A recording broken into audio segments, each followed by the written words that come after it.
Shut up and sit down. Hey guys, this is Andy from Big Mac's Workshop. So today I'm going to be doing a Fire Raptor video, but first just a quick couple of things.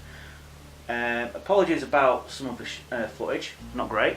We are working on that, and we do have some new bases coming out in the next few days, so take a look on eBay. You might find something you like. So get straight into it.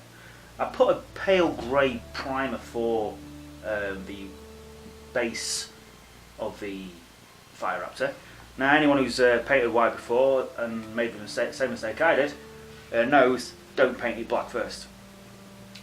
And on the shading I use two types of shade, a Panzer dark grey for the deep recesses, and as you can see the more raised areas, although still shaded, are Vallejo cold grey.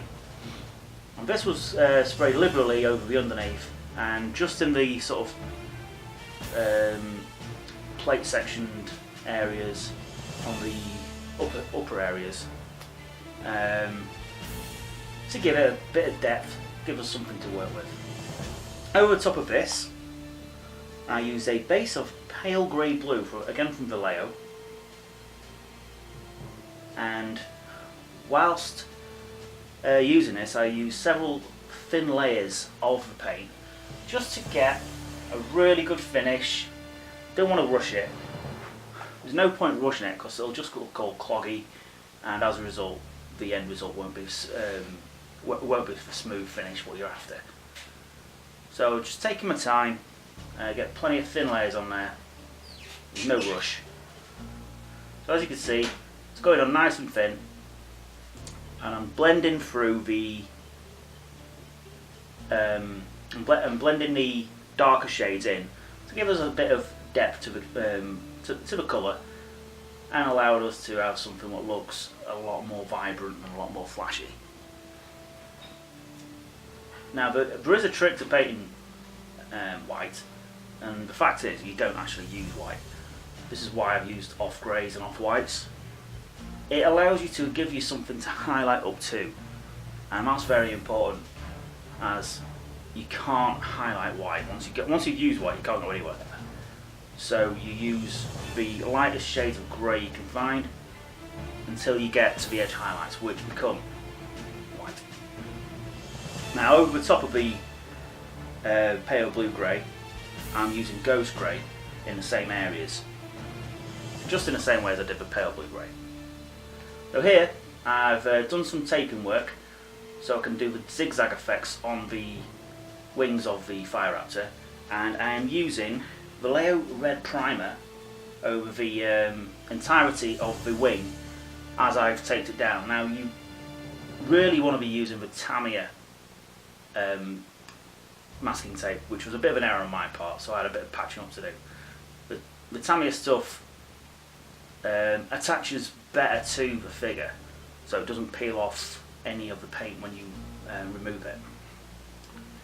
Over the top of the red primer, I'm using Vallejo Gory Red. Now this just goes over really nice. It gives you a nice glossy red. Now I wasn't after a glossy effect, but that was taken care of with the oil wash at the end. And once I put a matte varnish on it, really reduced the gloss look. And over the top of the Gory Red was a very thin coat of Vallejo Bloody Red, just towards the front edges, make it look like some kind of highlighting effect. Really brings out the redness, makes it look much more classic White Scars sort of colour scheme.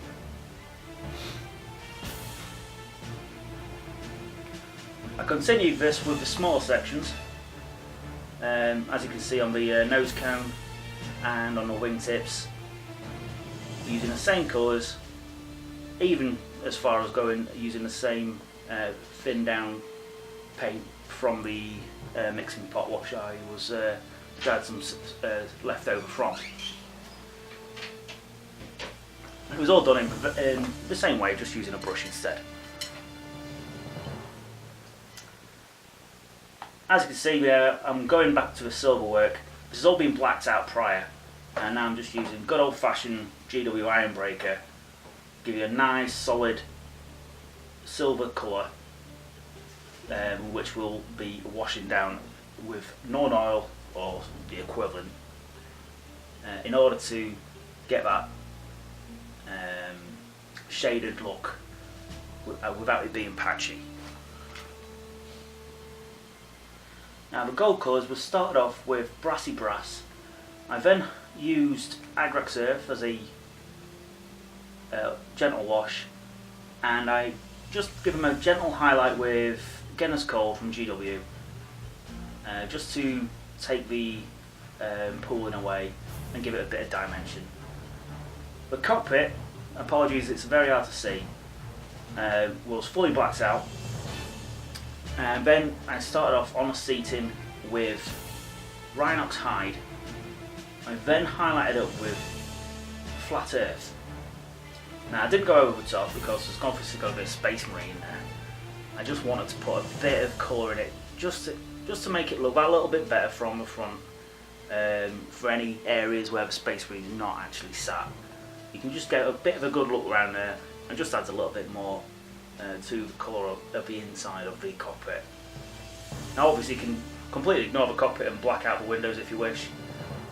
As this was a commission, I decided not to. I thought I'd paint the cockpit and the insides, and it just adds a bit more of a professional sort of feel. Now for the consoles, I chose two colours. One was Vallejo, I believe it's violet, what you can see there on the screen. And that was for some of the buttons and the dials on the inside of the controller. And the other was Caliban Green, which was then highlighted with Scorpion Green, which I left for all the dials and the alternate buttons, just to give it a bit more colour inside. So when you do have a good look inside, you can see a lot of flashy white buttons and things. Again, apologies for the lovely image of my hand there, but as you can see, I'm just doing the same thing on the front panel for the console, which is a bit what obviously the Marine stand sits behind. Just continue with the same pattern through the control section. Now, onto the edge highlights. The edge highlights of the entire vehicle are done in the same manner as what you can see, and which were used as Vallejo off-white for the first highlight, and the extreme edge highlights for the thinner areas and really bright areas was just a pure white. Now we were using, I believe it was a Vallejo white, but White Scar or any of the other whites will do the job just as well. It just adds that nice crisp white finish what you're after. Underneath, obviously, I'm going for a sort of a weathered effect, which started out with a very generous coat of burnt umber, my old favourite, across all the areas where I would assume would be scorched from re-entry of orbit or from weapon fire, and I continue that on the weapons themselves as well. The second layer was a much broader region, which was used as Flat Earth. And this really brings down the orangeness of the burnt umber, which became very apparent on the white background base colour of the Fire Raptor. Now then I put some black over the leading edges of the weaponry and the engine sections, just to add a bit of colour depth. And on the weapons themselves and the weapon heads, I even went as far as using a purple just to add a bit of heat to the engine sections. And I'm continuing with the same method all the way through on the engine sections, from the wings and even the undercarriage of the fuselage itself, and even onto the nose cone.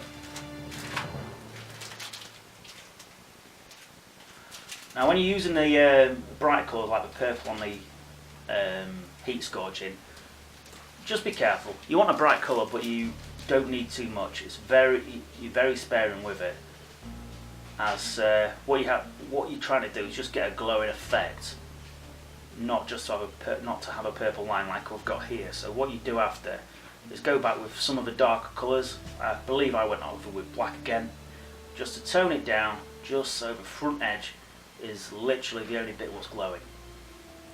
And it really makes it look hot once you've finished the product. There you go. That was the finished result of this week's video. I hope you enjoyed it. As I said before, we've got some more bases coming up in the next few days. If you like this, like what you see, please like and subscribe. Tell your friends.